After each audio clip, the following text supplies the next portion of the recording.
একাত্তরের তো বাংলাদেশের মা, ৭১-এর পেট ছিঁড়েই তো বাংলাদেশ হয়েছে। এখন আমার মাকে যদি কেউ ছোট করে তাকে টলারেট করব? মানুষ কি তাকে টলারেট করবে? মানুষ বুঝে না, কেউ লেখাপড়া করে না, খালি এই ছেলে পেলে গুলাই লেখাপড়া করছে। ১ নম্বর, ইউনূস সাহেব নির্বাচন দিতে চায় না, উনি নির্বাচন দিতে পারবে না এবং ইউনূস সাহেবের অধীনে কোনো ইলেকশন হবে না। আমি জানি না আমার এই ফোরকাস্টটা ঠিক হবে কিনা।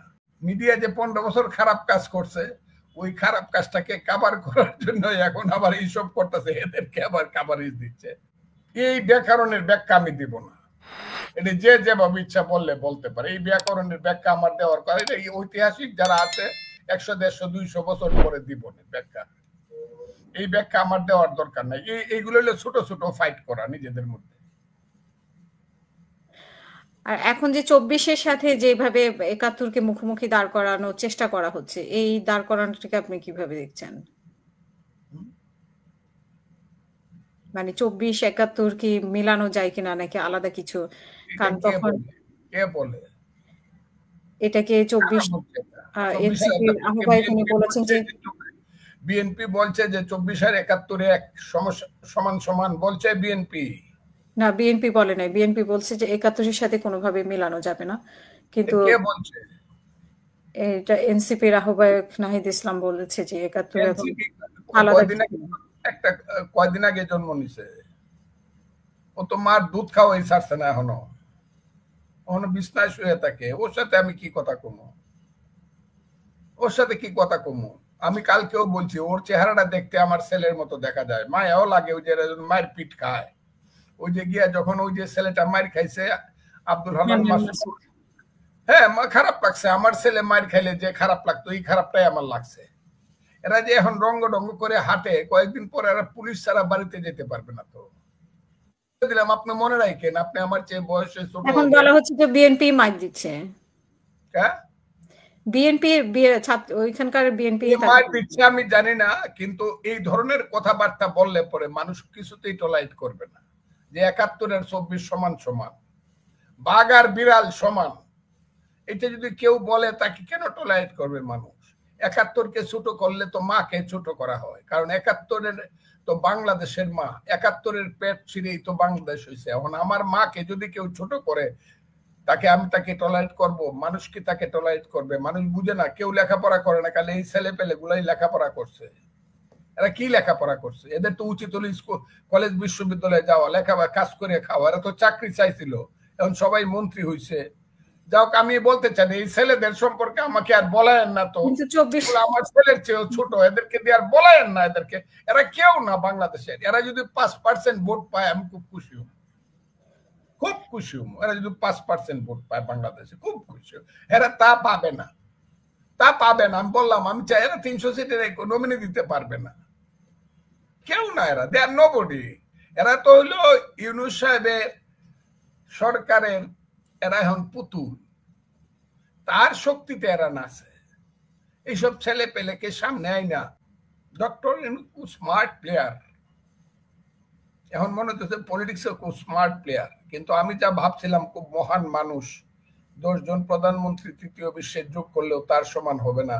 আমার ওই কথাটা বোধহয় উইথড্র করার সময় এসে গেছে। ওনার কথাবার্তা যা বলে, কালকেও যে বক্তৃতা করলেন উনি তো সকাল বিকাল রাত্র দুপুর কথার পরিবর্তন করে। উনি তো রাজনীতির কথা সকাল বিকাল একটা দাড়ি ক্ষমা বাদ দিলে পরে রাজনীতির কথার অনেক ব্যাখ্যা দূরে চলে যায়।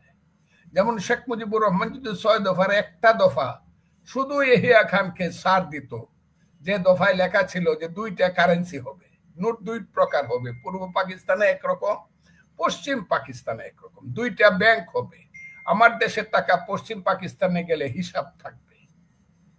খালি এই একটা দফা বাদ দিলেই কিন্তু 30 লাখ লোককে রক্ত দিতে হয় না, এবং এই পাকিস্তান কিছুদিনের জন্য অন্তত একটাই খেয়ে যায়। কিন্তু এটা মানে নাই। ইউনূস সাহেব তো সকাল বিকাল কথার পরিবর্তন করে।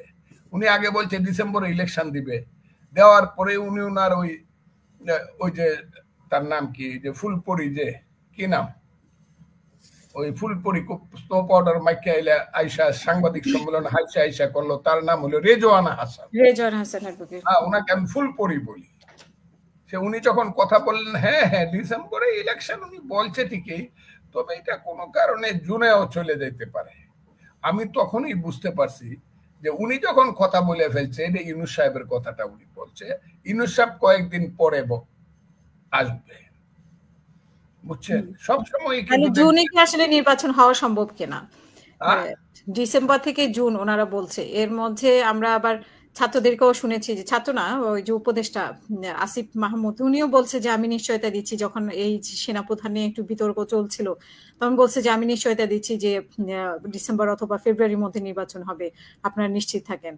তো এখানে আসলে নির্বাচন হওয়া সম্ভব কিনা, ডিসেম্বরের পরে যদি যায়, ফেব্রুয়ারি হোক বা জুনে হোক, এটা কি সম্ভব কিনা যে জুনে নির্বাচন দেওয়া?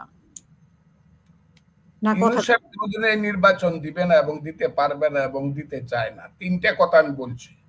এক নম্বর, ইউনূস সাহেব নির্বাচন দিতে চায় না, উনি নির্বাচন দিতে পারবে না, এবং ইউনূস সাহেবের অধীনে কোনো ইলেকশন হবে না। আমি জানি না আমার এই ফোরকাস্টটা ঠিক হবে কিনা, আমি চাই না আমার ফোরকাস্টটা ঠিক হোক, কারণ ডিসেম্বরে ইলেকশন ইউনূস সাহেবের অধীনে না হইলে পরে বা করতে না পারলে পরে ইউনূস সাহেব আর কোনো ইলেকশন দিয়ে যেতে পারবে না। ইলেকশন হয়তো বা আরো ওই যে দিল্লি হনুজ দূর অস্ত হয়ে যেতে পারে, ইলেকশনে সূর্য আর উঠবে না ইউনূস সাহেবের অধীনে, অন্তত আমি এটা মনে করি। উনি খুব চালাকি করতেছেন, উনার কাছ থেকে আমরা চালাকি চাই না। আমি উনার মতো মহান ব্যক্তির কাছ থেকে, এত উঁচু মাপের মানুষের নিকট থেকে চালাকি পছন্দ, চতুরতা পছন্দ করি না। উনি গলা টান দিয়ে কোন দিন ইলেকশন দিব এটাও করবে না, জুনের মধ্যে হইতে পারে, আচ্ছা আবার এটার কোনো ফর্মুলা দিবে না, কোনো রোড ম্যাপ দিবে না, আবার কি বলবে কোন ইলেকশন দিবে এটাও কইব না। ইলেকশন দিব, কোন ইলেকশন? উনি পরে জুন মাসে গিয়া বলবো সাবমিশনে যে আমি তো ইলেকশন দিলাম ইউনিয়ন পরিষদে, তো আমি বলছিলাম ইলেকশন দিব, তো দিলাম। কাজে উনি যে চতুরতা করতেছে, এই চতুরতাটা এই দেশের মানুষ পছন্দ করে না। এবং রাজনীতিতে চতুরতাটা, you can bluff some man for many times, many man for some times, but not all man for all times. Yunus Saheb যে ব্লাফটা বাংলাদেশের মানুষকে দিতে চাইতেছে, এটা কিছুদিনের জন্য দিতে পারবে, কিন্তু সব দিনের জন্য সব মানুষকে দিতে পারবে না। উনি ক্ষমতায় থাকতে চায়, উনার লাভের জন্য, উনার লোভের জন্য, উনার ব্যবসা বাণিজ্যের জন্য উনি এখন ক্ষমতায় থাকতে চায় বলে মানুষ মনে করে। উনি উনার সমস্ত ট্যাক্স মাফ করায় নিছে 29 সন পর্যন্ত, 31শে ডিসেম্বর, 29 সনের 31শে ডিসেম্বর উনি উনার সমস্ত ব্যবসা বাণিজ্য করতেছে। এখনো যে অনেকে বলে চীনে গেছে, আজকেও দেখলাম চীনে যে গেছে, প্রথম বাংলাদেশ না, প্রথম হলে উনার ব্যবসা বাণিজ্য, তারপরে বাংলাদেশের সময় থাকলে বাংলাদেশের ব্যাপারে উনি আলোচনা করবেন। এইরকম ধরনের আলাপ আলোচনা, উনি এখন তাইলে ব্যবসায়ী রয়ে গেছে।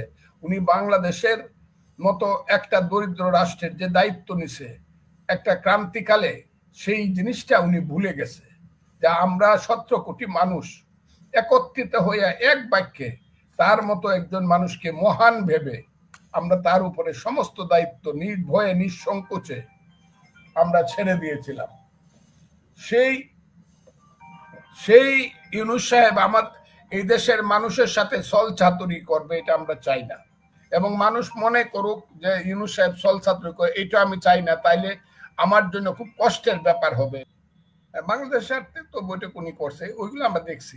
আমার কয়ে এগুলো লাভ নাই, কারণ আমার পলিটিক্সের বয়স 61 বছর। আমি আইয়ুব খানরে দেখছি, মুনায়েম খানরে দেখছি, আমি তারা প্রত্যেক দিনই বলতো সারা পৃথিবী আমাদেরকে সাহায্য করতেছে, পৃথিবীর কাছে আমাদের নাম খুব বেশি, এগুলো আমরা দেখছি। এরশাদও এগুলো বলতো।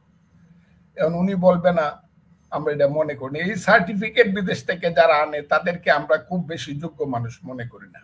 ইউনূস সাহেবের সার্টিফিকেট আনা লাগবে বিদেশ থেকে। আমরা মনে করছি ইউনূস সাহেব যদি আমাদের দেশের প্রধান হয়, প্রধান উপদেষ্টা হয়, তাইলে বোধহয় একদম আমরা মানে কি মধুর নহর বয়ে যাবে, আমরা খালি সাতরায় সাতরায় খামো, এটা মনে করছিলাম। কিন্তু আমরা দেখে ফেলছি গত 7 মাস উনি কি করছেন। উনি 7 মাস কি করছেন এটা আমরা দেখে ফেলছি, মানুষও দেখে ফেলছে।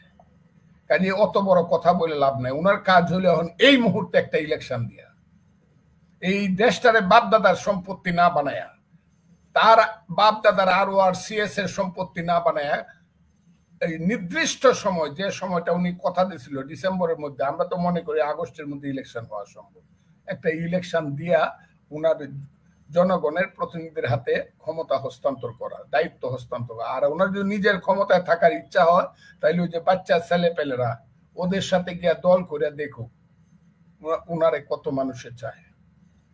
মানে ওনার কি আসলে নিজের ক্ষমতায় থাকার ইচ্ছা নাকি এনসিপি কে উনি এস্টাবলিশ করার ইচ্ছায় উনি নির্বাচন নিয়ে ঘুরপাক খাচ্ছেন?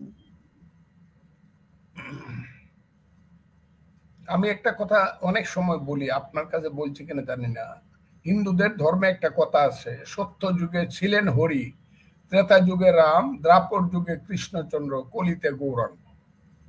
ইউনূস সাহেব এই বারে বারে বিভিন্ন রূপে দেখা দিতেছেন আজকের সরকারে, কাজে অন্য ছেলে পেলেদের কথা বলে লাভ নেই। আজকে যদি খালি ইউনূস সাহেব বলে ছেলে পেলেদেরকে ডাইকা তোমাদের সাথে আমি নাই, তো ওই ছেলেরা দৌড়ায় বঙ্গোপসাগরে গিয়ে সাঁতরাইব গিয়ে।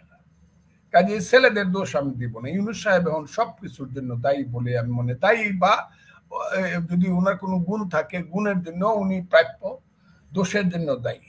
কাজে এই সরকারের যা কিছু হচ্ছে সবকিছু ইউনূস সাহেবের ইচ্ছা মতো হচ্ছে বলে আমরা মনে করি, কারণ উনি সবকিছু করতেছে। কারণ উনি কালকের যে বক্তৃতাটা দিয়েছেন, এই বক্তৃতাটা শুনে আমার মনে হয়েছে এই দেশের উত্তর দক্ষিণ পূর্ব পশ্চিম সবকিছু উনি নিয়ন্ত্রণ করেন, কাজে অন্য কাউকে দোষ দিয়ে লাভ নাই। আমি অন্য কাউকে আর দোষ দিব না। ছেলে পেলেরা হলো তার সাথী, ফুড ফরমাইশ করে যায়, আমাদের বাচ্চা কাচ্চারা নাতি নাতন থাকলে ডাক দেয় একটা চকলেট লইয়া যা, এইরকম আর কি। আমি এর বেশি এদেরকে কিছু মনে, এই ছেলেরা কি করব, কোথায় এদের বাড়িঘর? মানুষ যদি হয়তো ভালো, তো 100-150 গাড়ি ধরলাম, আমি 100 ধরবো না। ওই যে সার্জিসকে নেওয়ার, সার্জিস আলমকে নেওয়ার 150 গাড়ি ধরছিল একটা গাড়িতে। আমি যা দেখলাম সব গাড়ি এলো মাইক্রোতে যদি একটা গাড়িতে আমি 10 জন করে ধরলাম, সবাই বলছে 2 জন 3 জন ছিল, আমি 10 জন করে ধরলাম, তাহলে 2000 মানুষ হল।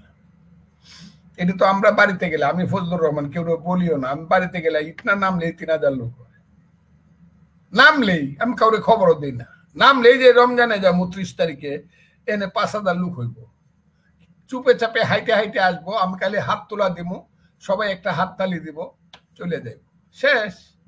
এটার লাগিয়ে আবার লাখ লাখ টাকা কোটি কোটি টাকা খরচ করতে হবে, আমি তো এদের 1 টাকাও খরচ হয় না, আমার দেখতে তো 5000 লোক আসে। আমি এটা চ্যালেঞ্জ করলাম, আপনারা খবর রাখবেন, আমি ইটনা 30 তারিখে যাবো, রমজানের মধ্যে শেষ দিন, আল্লাহ যদি নেওয়া হয় আমি যাবো, দেখেন আমি যখনই যাই ইটনা সদরে যাওয়ার সঙ্গে সঙ্গে 5000 লোক হয়, কয় টাকা লাগে? আর ও যে গেছে 1500 লোক হয়েছে, কেউ 600 লোক হয়েছে। মিটিং দেখলাম আমি, আমার যদি অনুমান মিথ্যা না হয়, মিটিং এ 500-700 লোক হয়েছে একটা ছেলে, 500 না 500 না। আমার কথা ও ছোট না বড়, আমার বড় কথা না, ছেলেটা আরো বড় হোক, আরো বড় হোক, আরো বড় হোক, এইটা দিয়ে তাদের মানসিকতা বোঝা যায় যে 100-150 গাড়ি আনা টাকা কোত্থেকে আসে সেটা আমি প্রশ্ন করব না, কিন্তু এটা হলো মানসিকতা। যে ছেলেটি 150 গাড়ি সামনে নিয়ে চলে সেই ছেলেটি জনগণের মানুষ না। যে ছেলের দল করেই ইন্টারকন্টিনেন্টে 1,27,00,000 টাকার ইফতার খাওয়ায় তারা জনগণের মানুষ না। যারা 4 কোটি টাকার গাড়িতে চড়ে তারা জনগণের মানুষ না। ওর বাড়ি পঞ্চগড়ের আটোয়ারি। আমি যখন ছাত্রলীগের প্রেসিডেন্ট ছিলাম, ফুলবাড়িয়ার থেকে 52 নম্বর সিটে উঠছি বাসের, 15 ঘন্টায় আমি গেছি, তখন ব্রিজ ছিল না, নগরবাড়ি ব্রিজ পার হয়ে গেছি, 20 ঘন্টা সময় লাগছে, 52 নম্বর সিটে বসে গেছি, আবার 53 নম্বর সিটে বসে আসছি। আমি ছাত্রলীগের তখন প্রেসিডেন্ট ছিলাম, যেটা জনমেয়েরা হইতে পারবে না। এদের তো নাম দাম হয়েছে এই কারণে, কারণ আপনারা টেলিভিশনে যারা আছেন, মিডিয়া যে 15 বছর খারাপ কাজ করছে, ওই খারাপ কাজটাকে কাভার করার জন্য এখন আবার এইসব করতেছে, এদেরকে আবার কাভারেজ দিচ্ছে। মিডিয়া তো ঠিক হইতে পারবে না, 15 বছর তো খারাপ কাজ করছে। 15 বছর শেখ হাসিনা সরকারের একদম হাসিয়া প্রশ্ন করছে, মনে হইতেছে যে যেন মেয়ের শাশুড়ি লাগে, শেখ হাসিনা বেআইন লাগে, অথবা বড় ভাইয়ের বউয়ের বোন লাগে। হাসিয়া প্রশ্ন করছে বিদেশ থেকে আসলে পরে সাংবাদিকরা, পরের দিন হাসিয়া হয়েছে। দেশ যখন সর্বনাশ হয়ে যাচ্ছে, ওই যে পাপগুলা করছে, এই পাপের প্রায়শ্চিত্ত করতে, এটাও প্রায়শ্চিত্ত হচ্ছে না, আরেকটা মহাপাপ করতেছে এদেরকে অত স্বীকৃতি দিয়ে। ভয়ে ভয়ে চাকরি চলে যাবে, পত্রিকা থাকবে না, গরু জবাই করিয়া ওখানে উৎসব হইব, মোল্লা মুন্সিরা আইব, ওইসব ঘেরাও করব, ওই কারণে ভয়ে ভয়ে করে। আগে হাসিনাকে ভয় পেত, এখন আওয়ামী লীগকে ভয় পেত, এখন এনসিপি কে ভয় পায়। অবশ্যই এই কারণে আমরা সবাই সমান পাপী, আপন পাপের বাটখারা দিয়ে অপরের পাপ মাপি, আমরা পাপী হয়ে গেছি। সবাই খারাপ কাজ করছে বলে আমরা সবকিছুকে ভয় পাই, কাজে নিজের যান বাঁচানোর জন্য ন্যায় কাজটা করি না, যান বাঁচাইতে গিয়ে যা যা করা দরকার তাই করি।